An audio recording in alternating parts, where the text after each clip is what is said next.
Princess Charlotte, the youthful promise of the British monarchy, has once again astonished the public with her striking resemblance to the legendary Princess Anne. Despite the generational divide, they share more than just royal bearing. A unique bond seems to link them across time. Who would have thought that little Charlotte would absorb not only the formal customs of the court, but also the singular wit and fortitude of her first cousin twice removed? In this secret lies the thread that unites two eras. Let us explore how these two princesses are writing their joint royal narrative. Princess Anne, often set against the more conventional image of political spouses, is celebrated for her sharp, reminiscent of that wielded by her father, Prince Philip.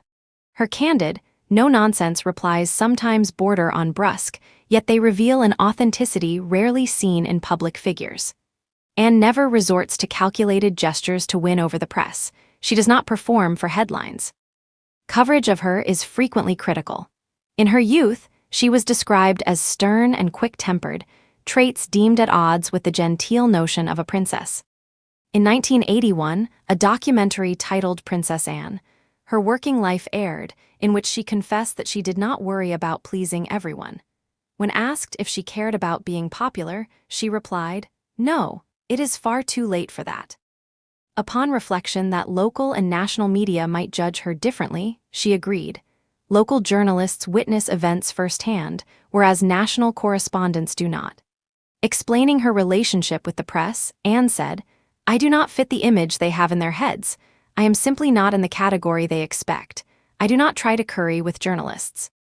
I do nothing specifically for public consumption. If by that you mean I focus on those who approach me, then yes, my openness is all they will ever receive. But I never work for their advantage if it is merely a trick to satisfy editors. I do not see the point, especially if it is unrelated to my official commitments." On one occasion, while attending an equestrian event for riders with disabilities, a charity gathering later discussed on the Royal Family with Royalty podcast, Princess Anne greeted one young woman by remarking, "This is a royal princess," and then quipped, "You do not look very princess-like." The relieved laughter of all those present proved her point. Her is an icebreaker. During the National Carers Week held under pandemic restrictions, the royal family expressed gratitude via video link to British citizens caring for the chronically ill, the elderly, and those with disabilities. The Queen remarked on her delight at seeing all participants. Anne noted that her screen should show 6 faces. The Queen replied that she saw only 4. Anne teased, "Why even need me? You already know what I look like." Perhaps most famously, at an official reception at Palace, as the Queen lined up to greet visiting world leaders, including the President of the United States and his spouse, Princess Anne stood aside when summoned to join the procession. She simply shrugged and extended her arms, a silent protest that left photographers scrambling. Ultimately, she chose not to engage in the expected handshakes, underscoring her refusal to conform to every ceremonial demand. Princess Charlotte, daughter of Prince William and the Princess of Wales, exhibits a host of mannerisms and pastimes that recall her first cousin twice removed. Though years separate them, both women display qualities that continue the lineage of the British royal family. As the only daughter of Queen Elizabeth II, Anne has long been known as one of the most industrious and diligent members of the royal household, with a calendar packed from dawn until dusk. Charlotte, while still in her early childhood, is already being introduced to public life, accompanying her parents to solemn occasions. This budding interest in civic duties suggests she may one day follow in her cousin's steadfast footsteps. From a tender age, both Anne and Charlotte have been schooled in royal etiquette. Whether at formal banquets or public gatherings, their poise and familiarity with protocol mark them as true ambassadors of their family. Their unwavering composure and mastery of decorum ensure they always represent the crown with dignity. Among the shared passions of these princesses, classical ballet holds a special place. In 1957, dance instructor Jane Pritchard uncovered archival footage of a young Princess Anne successfully completing an imperial ballet examination. These rare recordings were omitted from the Royal Academy of Dance's official collection, but stand as testament to Anne's youthful devotion. Princess Charlotte, too, shows a keen affinity for dance. In 2017, her mother revealed that Charlotte adores not only ballet but also tap dancing, practicing diligently at home, often scampering about in tutus. On her birthday, she was treated to a private performance of Cinderella by the National Ballet of Canada, a gift that brought her immense joy.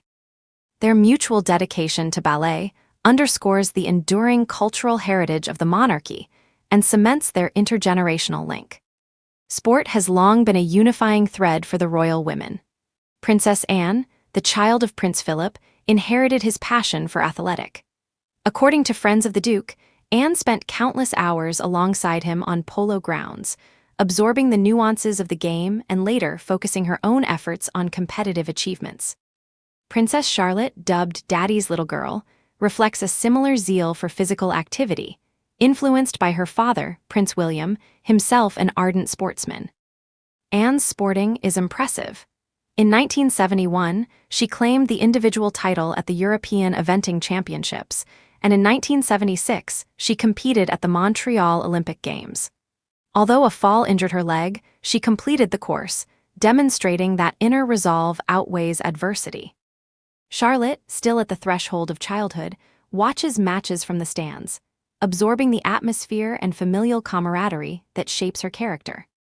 Fashion evolves, yet Princess Anne remains faithful to British tradition and elegance. As early as 1957, she was often photographed in a stylish green coat while greeting her parents. In a remarkable echo of that moment, during Christmas of 2023, Princess Charlotte chose a coat with strikingly similar features, double-breasted styling, and 6 prominent buttons, highlighting the continuity of royal sartorial taste. Anne's commitment to style extends beyond mere aesthetics. In February of 2020, at the presentation of the Queen Elizabeth III Fashion Award, she demonstrated her forward-thinking approach to attire long before conscious fashion became a widespread concern. Editor Edward of British Vogue praised her as a true fashion icon, observing that she embraced sustainable dressmaking before it was fashionable. As president of the British Fashion Council, Anne remarked with characteristic, "I continue to select fabrics and commission clothing because it gives me pleasure, and it supports our national craft of dressmaking." Away from royal duties, Princess Anne cherishes moments of privacy, especially seaside retreats along Britain's western coastline with her second husband, Vice Admiral Sir Timothy. These excursions, unencumbered by security detail, offer genuine respite from public responsibilities. Despite sharing the same mater as her brother, Prince Charles, in Scotland, Anne's memories contrast sharply with his. In Jonathan's biography, Charles recalled feelings of isolation at the school chosen by their father. Anne, on the other hand, has often praised the institution, noting its role in fostering resilience and self-reliance. Through her work with the Royal National Children's Foundation, she has witnessed young people from challenging backgrounds blossom, affirming the school's value. Had she not been a princess, Anne once admitted she might have pursued engineering. She remains a staunch advocate for unlocking women's potential, though she stops short of labeling herself a feminist. She also respects her nephew's choices. Witnessing Prince Harry's decision to step back from royal life, she understands the complexities of titles and believes that for him, personal growth outside official constraints was the right path. "A title brings its own burdens," she observed in an interview, "so I respect Harry's decision."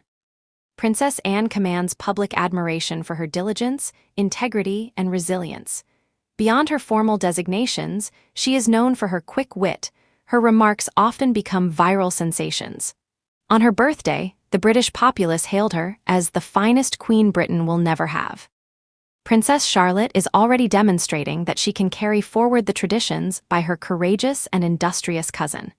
Do you see the likeness between these two remarkable royals? Share your thoughts.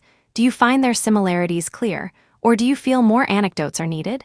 Your reflections are warmly welcomed.